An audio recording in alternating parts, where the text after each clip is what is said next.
창세기 원어강의 아브라함과 함께 떠나는 복여행 37강 마지막 시간을 여러분들과 함께 나누도록 하겠습니다.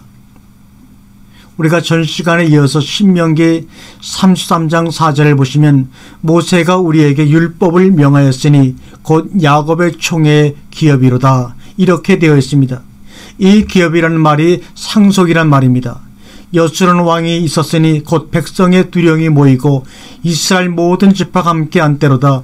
루벤은 살고 죽지 아니하고 그 인수가 적지 않기를 원하는도다 이렇게 되어 있습니다. 그래서 기업과 장자가 나옵니다. 기업과 장자. 그런데 축복이라는 것이 신명기 33장에서 이상하게도 원하도다로 쭉 이어지고 있습니다. 그리고는 유다가 나옵니다. 그런데 지금 우리가 세세히 다 할 수는 없고 축복한 말씀의 양을 보면 유다는 한 절이죠.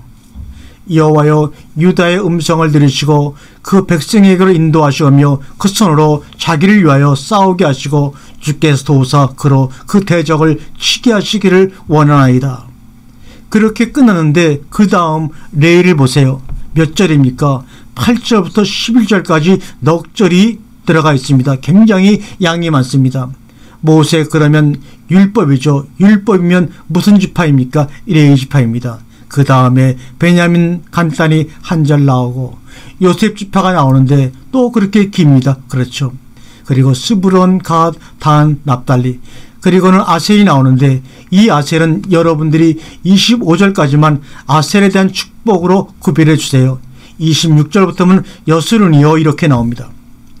그러니까 신명기 33장의 이상한 것이 앞에서 시작할 때 루벤이 합쳐져 있고 뒤에서 맞을 때 아셀과 여스룬이 합쳐져 있습니다. 그런데 신명기 33장 5절에 가서 여스룬의 왕이 있었으니 이렇게 나오죠.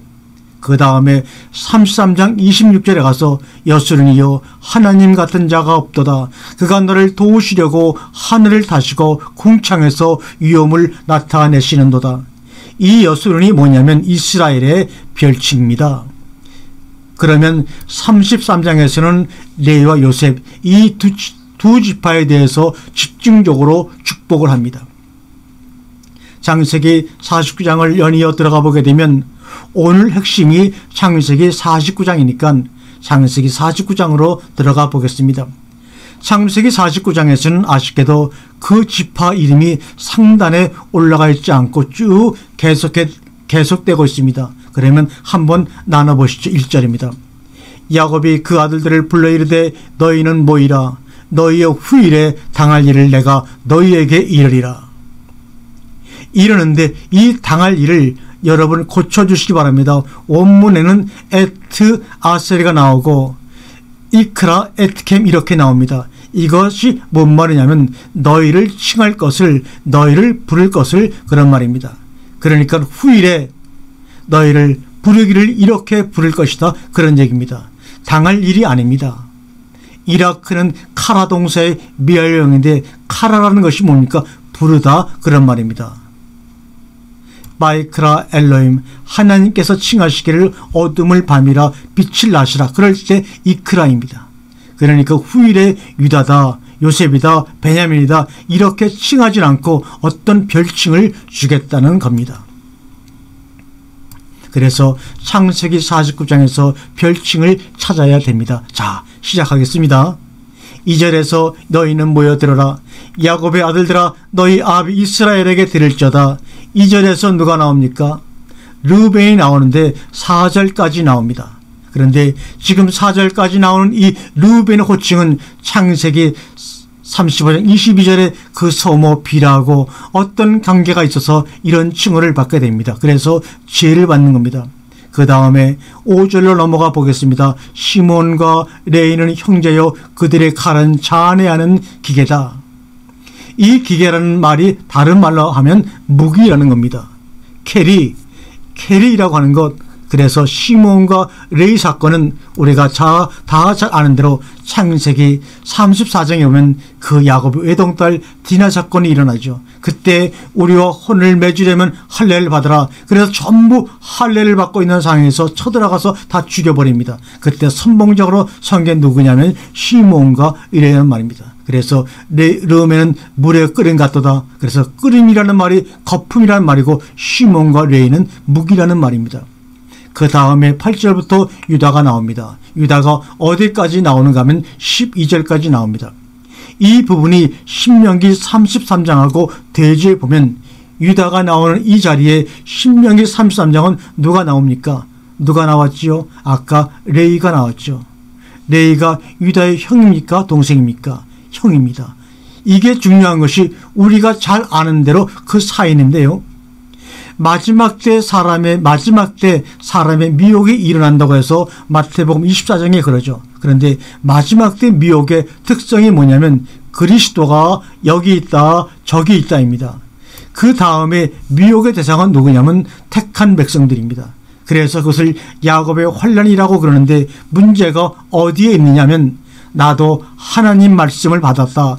성령께서 내 속에서 가르쳐 주신다 그럽니다. 여러분 그렇게 주장하고 나오면 무엇으로 분별하며 그것을 인정할 것인가 말 것인가 고민하게 됩니다.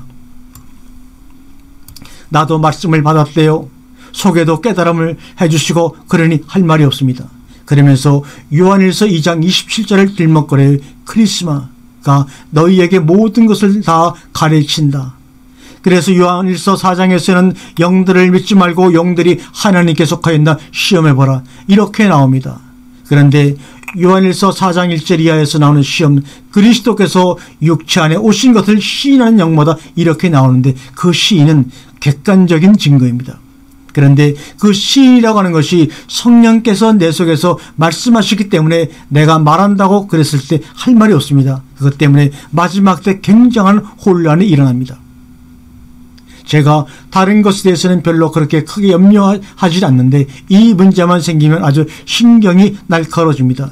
지금은 이 말씀이 별로 그렇게 환영을 받지 못하는 말씀이라서 그러는데 아마 조금 지나면 사방각지에서 난리 날 것입니다. 그리고 어떤 의미에서는 아주 그럴듯하게 더 잘 가르치고 아주 잘해요. 그런데 그걸 무엇으로 구분해야 될 것이냐 하는 겁니다.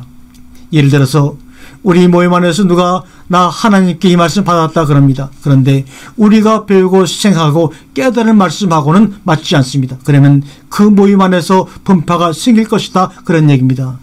그러면 그동안 정통적으로 우리가 보였던 말씀과 내가 말씀을 받았다라고 새로 주장하는 세력이 나왔을 때 어쩔 수 없이 모임 안에서 같이 있지 못하고 분리하게 되는데 그랬을 때 그 사람을 추종하는 추종자들이 나올 거라는 얘기입니다. 그리고 자기 주장이 옳다라고 하는 사람들을 규합하려고 시도할 거라는 얘기입니다. 그런데 그 내용이 아주 엉뚱한 발상, 예상할 수 없는 발상에서 나옵니다. 그러니까 사람들이 혼란을 일으킵니다. 도대체 뭐가 옳으냐는 겁니다. 만약에 그런 현상이 각처에서 일어난다고 생각을 해보세요. 그동안에 우리가 배웠던 것들이 전부 혼란 속에서 막 무너지기도 하고 허탈하기도 하고 걷잡을 수 없는 상황에 빠지게 된다는 얘기입니다. 이게 소위 마지막 때의 환란입니다. 말씀이 참 어떻게 보면 굉장히 강한 말씀이 어떻게 보면 허약한 것이 뭐냐면 아무리 확신하고 바로 그거라고 했던 말씀도 의심이 들어가기 시작하면 그대로 무너져 버립니다. 과연 그런가? 입니다. 그것이 전부인가 하는 겁니다. 우리가 그리스도가 여기 있다 저기 있다 그러니까 그동안에는 재림 예수가 여기 있다 저기 있다 이제는 그런 것으로는 먹혀 들어가질 않습니다. 그런데 그리스도가 여기 있다 저기 있다는 먹혀 들어갑니다. 왜냐하면 그리스도라고 하는 것은 복수적 개념의 의미라는 것이 노출이 되어 버렸다는 겁니다. 마태복음 24장이 성취될 때가 옵니다. 저는 마태복음 24장을 볼 때마다 왜 예수님께서 24장을 말씀하셨느냐 하는 것입니다. 안 하셨더라면 그런 사건이 안 일어났는데 말씀을 하셨다는 겁니다. 결국은 마지막 시대 계시록 시대는 핵심이 7장에 14만 4천 명에 걸려 있다는 겁니다. 12천입니다. 우리가 그걸 알아야 됩니다. 12이 천입니다. 그럼 12는 뭐냐? 12지파 얘기입니다. 보나마나 천은 뭐냐? 완성 숫자입니다. 12,000을 12로 곱하니까 14만 4천입니다. 그런데 거기서 흰옷 입은 성도들이 나오는데 문제는 그가 유다 지파다, 요셉 지파다, 베냐민 지파다, 문하세 지파다라고 하는 증거가 뭐냐, 그런 얘기입니다. 계시록에 보면 새 이름을 줄 것이다 이렇게 나옵니다.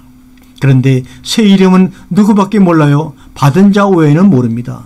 새 이름이 무엇이었겠느냐는 겁니다. 아까 말한 후일에 더 원문을 해석하면 마지막 때 너희를 칭할 이름이 이것이다. 이게 바로 새 이름입니다.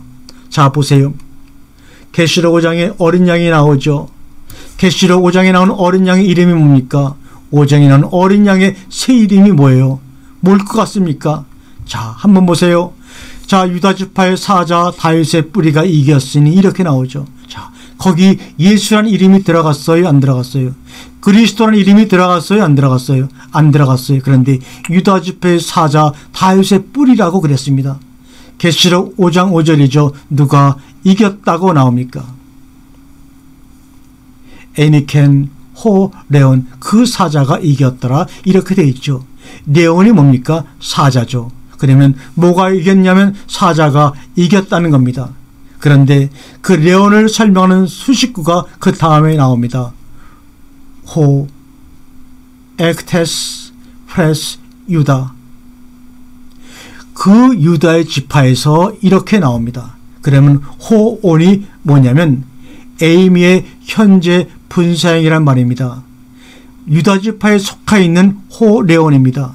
이게 새 이름입니다. 그러면 이 새 이름이 어디서 나온 것이냐는 거죠. 어디서 나왔어요?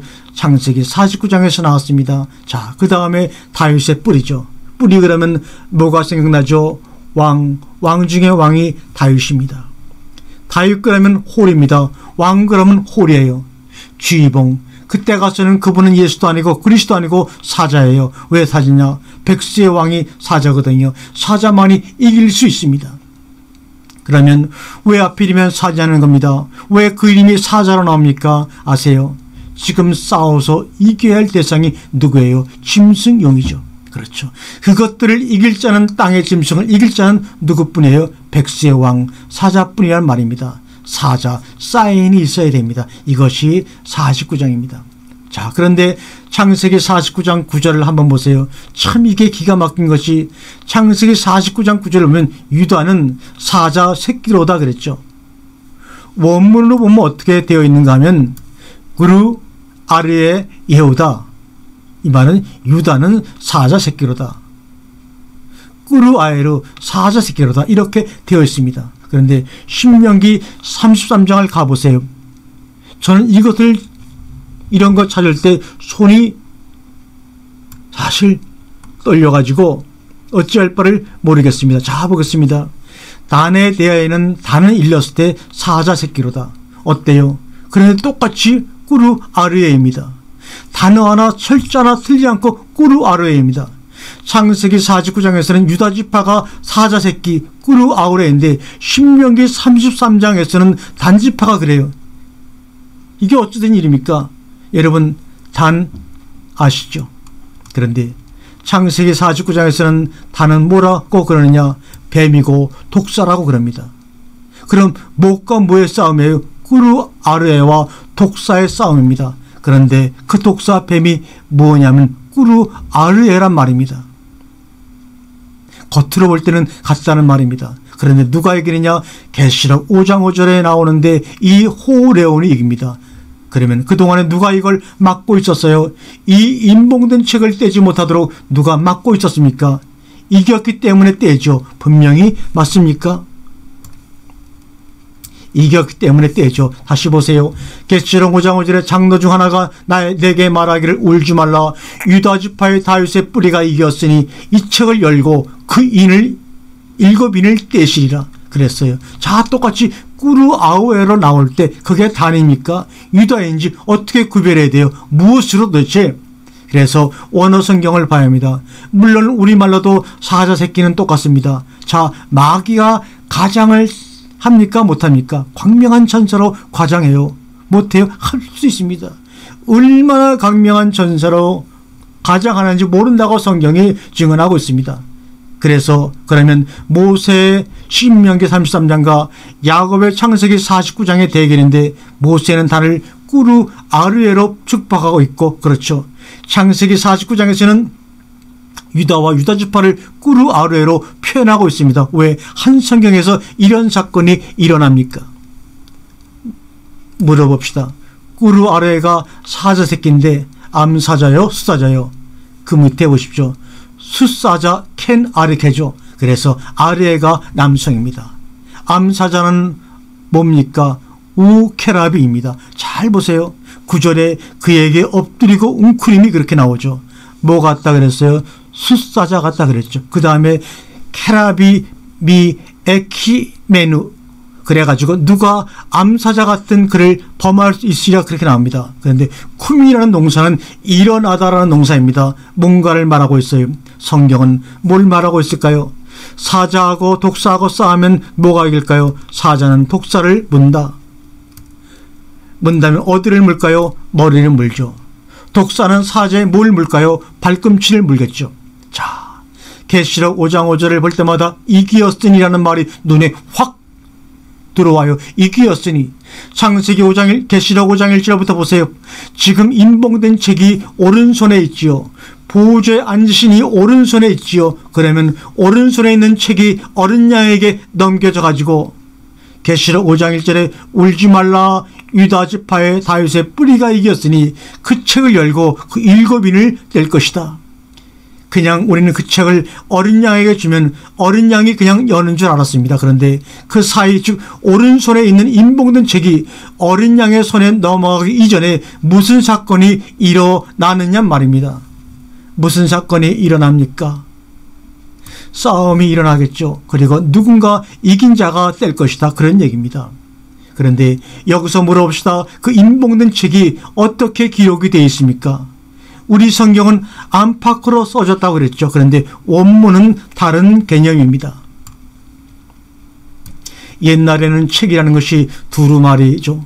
또 두루마리보다 조금 발전한 것이 파피루스입니다. 우리는 지금 인봉된 책이 안팎으로 써졌다고 그러면 쉽게 이해를 합니다. 왜냐하면 책이라는 것이 양쪽 페이지로 다 기록이 되어 있기 때문입니다. 그런데 그때도 그랬습니까? 아니에요. 한쪽밖에는 못 씁니다. 계시록 5장 1절에 안팎할 때 에스텐 안하고 오피스텐 바뀝니다. 여기서 텐이라고 하는 것은 방향문사입니다. 에서라고 하는 것은 안쪽이다, 그런 얘기입니다. 그 다음 밖으로 할 때 뒤쪽이다, 그 말입니다. 그런데 안쪽 뒤쪽입니다. 안쪽을 띄느냐 바깥쪽을 떼느냐 하는 겁니다. 여러분, 성경이 지금 어떻게 해석되고 있어요? 어떻게 해석되고 있습니까? 지금 우리가 이제까지 공부했던 창세기, 복을 똑같은 성경에는 복을 닫은 사람들은 어떻게 해석하고 있습니까? 성경이 바깥에 해석이 있고 안에 해석이 있다는 것을 여기서 분명히 우리에게 말씀하고 있습니다. 겉으로 드러난 겉에 해석을 하면서 말씀을 전하는 사람이 있고 그 안에 있는 안의 해석을 가지고 생명을 전하는 사람이 있다는 말씀입니다. 누가 이겨서 이 인을 떼고 이 책을 펴느냐에 따라서 계시된 말씀이 완전히 달리 성도들에게 들려진다는 말입니다. 그것 때문에 싸우는 겁니다. 왜요? 하나님의 말씀은 변할 수가 없습니다. 그런데 뭐가 달라집니까? 지금 오늘날 똑같은 성경 하나님의 말씀이 무엇에 의해서 달라집니까? 해석에 의해서 달라집니다. 그 해석이 안의 해석이냐 밖의 해석이냐로 달라지고 있습니다. 자, 오피스텐 해석을 한번 말씀드릴까요? 사단아 내 뒤로 물러가라, 뭐요? 오피스텐입니다. 이 단어를 우리가 사전을 찾아보면 안으로입니다. 안쪽 말입니다. 한번 찾아보세요. 이 단어만 나오는 단어가 몇 개만 한번 찾아보겠습니다. 마태복음 7장 15절에 거짓 선자를 삼가라, 양의 옷을 입고 너희에게로 나오나 속에는 노략질한 일이라. 자, 양의 옷을 입고 오면 누구 옷입니까? 그리스도 옷 입었죠. 맞아요? 틀려요? 그런데 속에는 뭐가 들어있습니까? 일이죠. 표리가 부동합니다. 성경 말씀성의 내용과 겉의 내용이 다릅니다. 그 다음에 마태복음 23장 25절 말씀입니다. 화 있을 진저 외식하는 서기관들과 바리새인들이여, 잔과 대접의 것은 깨끗하되 그 안에는 탐욕과 방탕으로 가득하게 하는도다. 고린도서 4장 16절에 그러므로 우리가 낙심하지 아니하노니 겉사람은 후패하나 우리의 속은 날로 새롭다. 우리의 속은 어떻다고요? 그게 안의 말씀입니다. 계시록 4장 8절에 내 생물이 각각 여성 날개가 있고 그 안과 주위에 눈이 가득하더라. 그들이 밤낮 쉬지 않고 이르기를 안과 주위에. 그럼 안이 어디입니까? 주위는 어디고요? 우리 성경을 읽을 때마다 이런 문제를 고민하고 이성적으로 상고를 해봐야 됩니다. 자, 그럼 오피스텔을 한번 봅시다. 마태복음 9장 20절에 12회를 혈류증을 앓는 여자가 예수의 뒤로 와서 그 거독가를 만지니 그 다음에는 마태복음 16장 23절에 예수께 돌이켜 베드로에게 일러 이르시되 사단아 내들어 물러가라. 너는 나를 넘어지게 하는 자로다. 내가 하나님의 일을 생각지 아니하고 되어 사람의 일을 생각하는도다 하시고, 그 다음에는 마태복음 24장 18절입니다. 밭에 있는 자는 겉옷을 가지러 뒤로 돌이키지 말지어다. 무엇하러 돌이키지 말라고요? 뒤의 것은 어쩌라 그랬어요? 잊어버리라 그랬죠. 안으로 들어가라 그랬죠. 요한복음 14장 15장 모두 성경에서 이게 왜 문제가 되는가 하면 복의 줄기와 저주의 줄기가 있다는 겁니다. 아까 우리가 창세기 앞에 부분을 공부하면서 3장에서 4장으로 이어지는 이 계통. 그런데 가인이 아벨을 죽이고 사람의 딸들이 하나님의 아들을 잡아먹습니다. 성경 역사는 항상 실패였습니다. 그러나 하나님의 언약이 살아있기 때문에 명맥은 유죄가 됩니다. 그런데 승리자는 누가 승리자예요? 어떤 사람이 승리자입니까? 마지막 웃는 자가 승리자입니다. 오늘 꾸루 아르의 사자 새끼 잊지 마십시오. 양쪽에 있습니다. 아르에가 남성이에요, 여성이에요? 자, 보혜사 성령이 중성입니까? 남성입니까? 파라크레테스 또는 호 파라크레테스가 중성이요, 남성이요? 남성입니다. 어떻게 해석할 것입니까?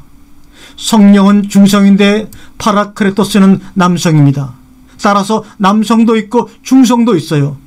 구약의 꾸루 아레가 숫사자도 있고 암사자도 있습니다. 그러면 창세기 49장에서 유다 지파 중에 핵심은 어디에 있느냐?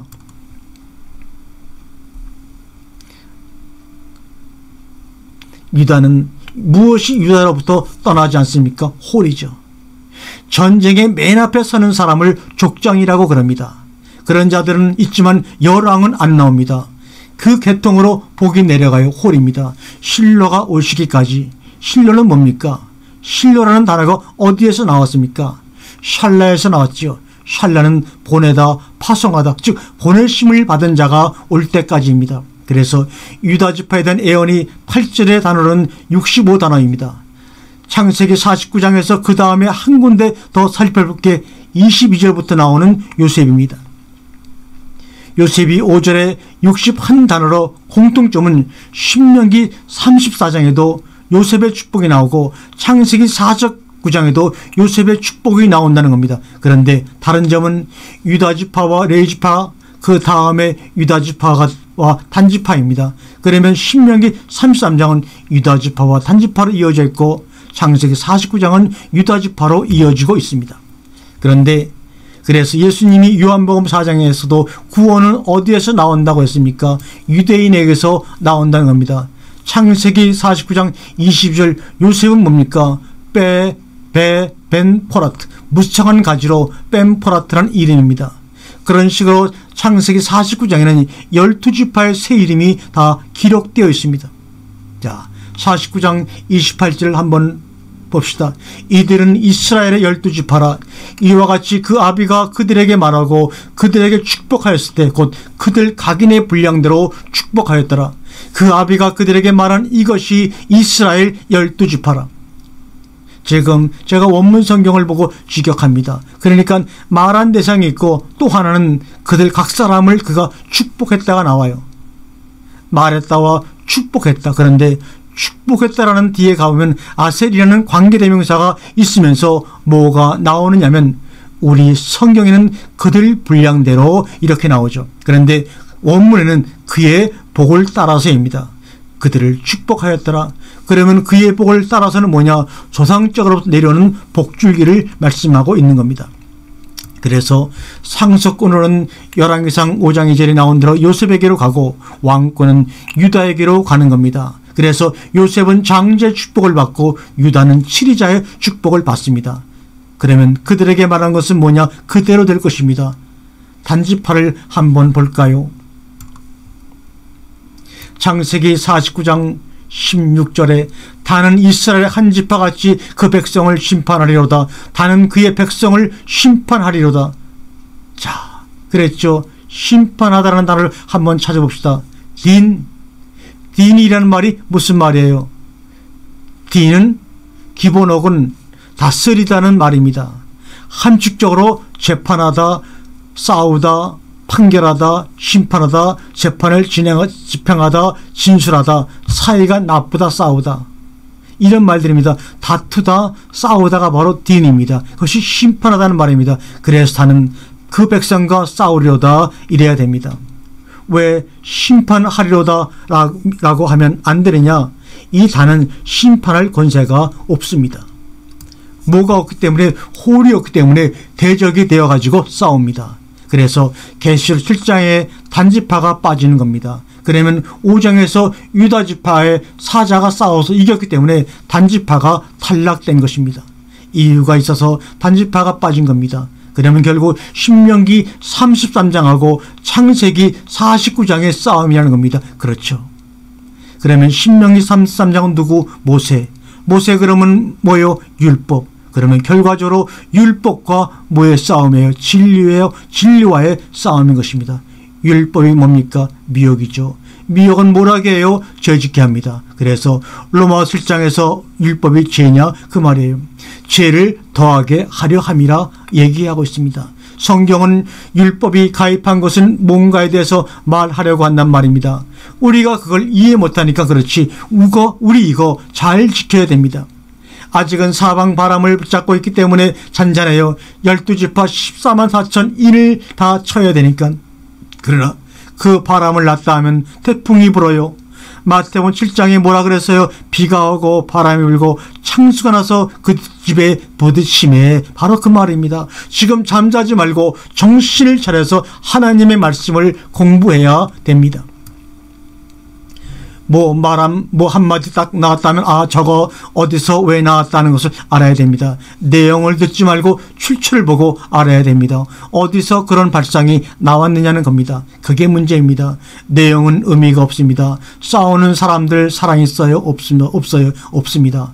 만났다 하면 싸우려고 합니다. 서로 물고 먹으면 그게 뭐예요? 망하는 집안이라는 겁니다. 더 기가 막힌 것은 창세기 46절 그 뒷부분입니다.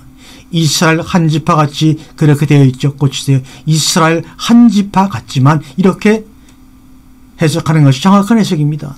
9일에 단지파가 이스라엘 12지파에 들어갔어요? 못 들어갔어요? 못 들어갔습니다. 그러면 12지파입니까? 아닙니까? 아닙니다. 다는 12지파 같지만 실제로 아닌 지파입니다. 그럼 왜 싸워요? 거기에 들어가려고 싸우는 겁니다. 헤게모니아, 쟁탈전입니다. 헤게모니아.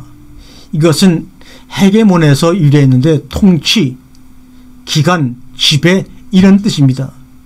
누가복음 3장 1절에 여명, 리더십. 이래서 성경을 봐야 합니다. 우리말 성경, 영어 성경하고 절대 이렇게 해석을 못합니다. 이스라엘 12지파면 왜 저희들끼리 물고 먹어요? 그렇죠.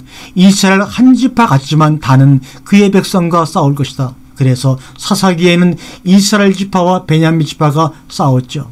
그래가지고 피 터지게 싸워서 베냐민 지파가 멸족당할 뻔했습니다. 물어뜯는 일이라 마지막 때는 12지파 중에 단지파하고 그의 백성하고 싸웁니다.